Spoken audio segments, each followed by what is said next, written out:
భజగోందంలో 6వ శ్లోకానికి తాత్పర్యం తెలుసుకుందామండి. గురు బ్రహ్మ గురు విష్ణు గురుదేవ మహేశ్వర గురు సాక్షాత్ పరబ్రహ్మ తస్మై శ్రీ గురువే నమః.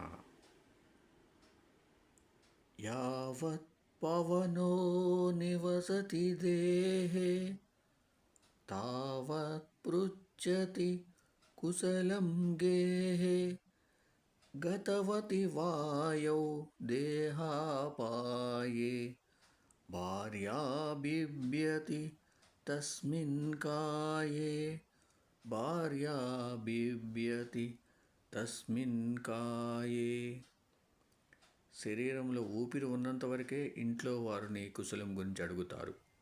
ఆ వాయువు కాస్త వెళ్ళిపోయి దేహం చెడేసరికి ఆ శరీరాన్ని చూసి నీ భార్య కూడా భయపడిపోతుంది. ఓం సమ సద్గురు సాయినాథ్ మహారాజ్కి జయ. ఓం సమ సద్గురు భరద్వాజ్ మహారాజ్కి జయ. ఓం నమో వాసుదేవాయ నమః.